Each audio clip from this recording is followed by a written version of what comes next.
पता नहीं क्यों उठा लाई है इस नासपीटे को। अब तो हमारी सुबह इसकी मनहूस सूरत देखकर ही होती है।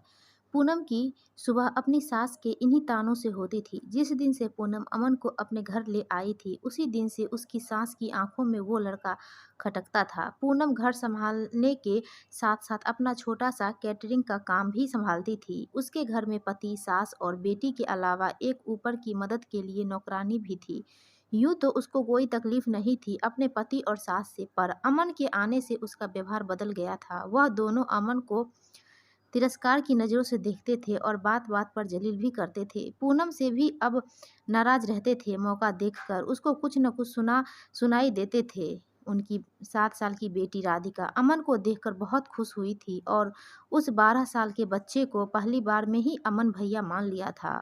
अमन उसी दिन से उसको छोटी बहन की तरह प्यार करता और उसका बहुत ध्यान रखता था। राधिका और अमन साथ में पढ़ते थे, खेलते थे। खेलने में कभी कोई बात हो जाए तो अमन राधिका को प्यार से समझाता था, जबकि राधिका अपने छोटे होने का फ़ायदा उठाकर उससे लड़ाई भी कर लेती थी। राधिका का अमन की तरफ प्यार और सम्मान देखकर दादी और पिता को बहुत बुरा लगता। उन्होंने उनको नमन के खिलाफ भड़काना शुरू किया और उस मासूम बच्ची का मन अमन के खिलाफ होने लगा। वो हर बात पर उसका अपमान करती।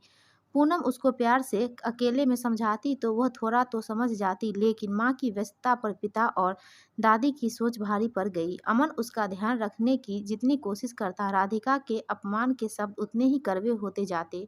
बचपन में रक्षाबंधन पर वो अमन के लिए राखी लाती थी और मेरा भैया कहकर अमन की कलाई पर राखी बांध मिठाई खिलाती थी। अमन भी उसको उसकी मनपसंद का तोहफा दिलवाता। अब वही राधिका अपनी माँ के जोर देने पर अमन को राखी बांधती और चली जाती। अमन पूनम की बचपन की सहेली सुधा का बेटा था। सुधा के पति फौज में थे और दुश्मनों के हाथों देश के लिए शहीद हुए थे। सुधा ने अकेले अमन को बड़ा करा था। अगर अमन बेचारे की किस्मत में माँ बाप का प्यार शायद नहीं था। एक दिन सुधा बाजार से लौट रही थी तो एक बस ने उससे टक्कर मार दी। अस्पताल में सुधा ने पूनम को बुलाया और उससे वादा लिया कि वो उसके बेटे का ध्यान रखेगी। पूनम के हाथ में अपने 12 साल के अमन को छोड़कर सुधा ने अपनी अंतिम सांस ली। जब पूनम अमन को घर ले आई थी तभी उसकी सास ने कहा था, मनहूस है यह लड़का, माँ बाप दोनों को खा लिया, अब क्या अपना घर बर्बाद करने के लिए लाई हो? कोई जरूरत नहीं इसको यहाँ रखने की, छोड़ आओ इसको किसी अनाथ आश्रम में। पूनम के पति भी नाराज हुए थे। उसने उन लोगों से कुछ नहीं कहा और अमन को अपने बेटी की तरह पालने लगी। इन्हीं सब कड़वी बातों के साथ साथ समय तेजी से आगे बढ़ा और अमन 25 साल का पायलट बन गया था। पूनम को वह माँ नहीं भगवान मानता था, जिसने बहुत मजबूरी के साथ उसको पाला था। 20 साल की राधिका भी एक खूबसूरत लड़की थी अब। दादी और पिता के ज़रूरत से ज़्यादा लाड़ प्यार ने उसको जिद्दी और रूखे स्वभाव का बना दिया था। पूनम के प्यार, मेहनत और समझदारी की वजह से वह माँ की इज्जत तो करती थी, लेकिन अमन को लेकर उसका वही रवैया था। एक दिन राधिका ने घर में बताया कि उसको किसी सहेली के घर जाना है और वह रात को वहीं रुकेगी। दादी और पिता को तो कोई मतलब था नहीं। पूनम का मन पूरी तरह से मान नहीं रहा था, पर राधिका ने उसकी बात नहीं मानी और अपनी बात मनवाकर जबरदस्ती चली गई। अमन घर में था और सब सुन रहा था। वह राधिका के सब दोस्तों को जानता था और उन्हें बिल्कुल पसंद नहीं करता था। वह सब बिगड़े हुए बच्चे थे। शाम को राधिका जब घर से निकली तो अमन ने उसका पीछा किया।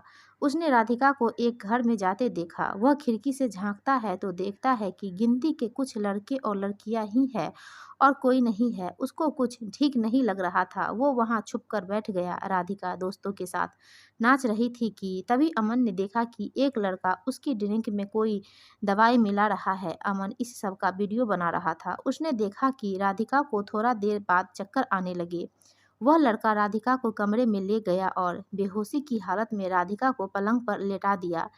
जैसे ही उसने राधिका के कपड़ों को छुआ, अमन ने उसके ऊपर हमला कर और बहुत मारा। वह पहले ही पुलिस को उस पार्टी की खबर दे चुका था, इसलिए पुलिस वक्त रहते आ गई और उस लड़के को पकड़ कर ले गई। अमन ने किसी तरह से मिन्नत करके पुलिस को राधिका को ले जाने से रोका। जब तक राधिका को होश नहीं आया वह वहीं बैठा रहा और माँ से झूठ बोलता रहा कि राधिका अपनी सहेली के घर ही है। जब राधिका को होश आया तब अमन ने उसको सारा वीडियो दिखाया। राधिका कुछ कह नहीं पाई और फूट-फूट कर रो पड़ी। जो उसके साथ दोस्तों ने किया उसका राधिका को बहुत बुरा लगा था, पर उससे ज़्यादा वह शर्मिंदा थी। बचपन से अब तक जिस अमन का उसने दादी और पिता के कहने पर हर घड़ी अपमान किया था, उसी अमन ने आज सही मायने में भाई का फर्ज निभाया था। अमन ने उसको समझाया कि आज जो कुछ हुआ उसे भूल जाओ, घर में किसी को कुछ कहने की ज़रूरत नहीं है। आज से अच्छे दोस्त बनाओ और अच्छी ज़िंदगी जियो। पूनम ने घंटी बजने पर दरवाज़ा खोला तो राधिका अमन के साथ थी।